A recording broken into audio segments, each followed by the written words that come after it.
Dedi maintainer Church person Samunenge majena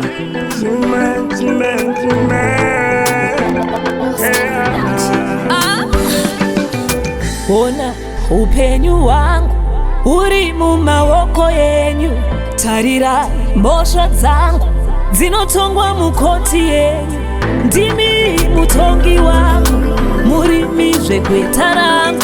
Ndichawanda kuseri kwenyu, kune nyasha kuseri kwenyu.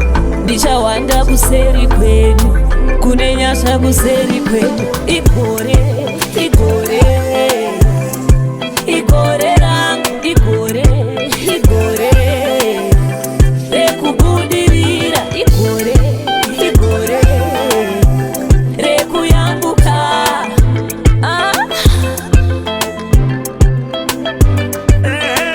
Ndaiti ndapererwa asi makandipindura. Ndaiti kanaremerwa asi makanditurira.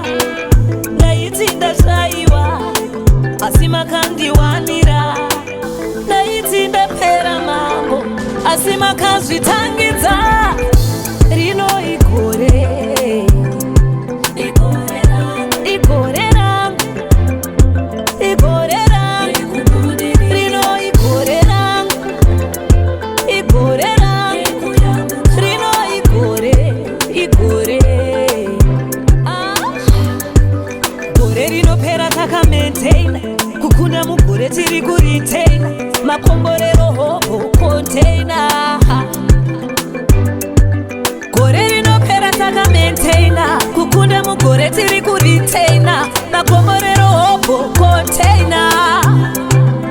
Ndikati watano makoi moni ndiri kutimba nzinde. Chatilokumbira wedenga mundiringe. Pamilanjo ndaitaiwo ndipinde. Kusimira hanzu itaiwo tumire kaburi yeri nandiria.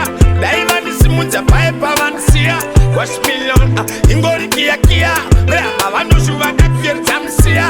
Gavagen Jehova wangu ishe muri kumusoro. Daima uya maikse kurira mtoro. Namotsepa nyika dzomsengedza mtoro. Chandaukumbira mundidzorere mforo.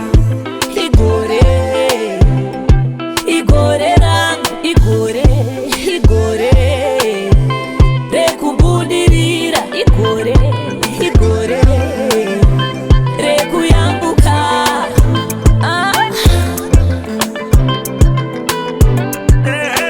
Ona upenyu wangu uri mumaoko yenyu. Tarira mbosha zangu zinotongwa mukoti yenyu. Ndimi mutongi wangu murimizve kwetarangu.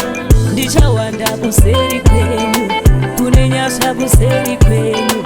Ndichawanda kuseri kwenyu, kune nyasha kuseri kwenyu. Igore, igore, igore rangu, igore, igore rekubudirira, igore, igore.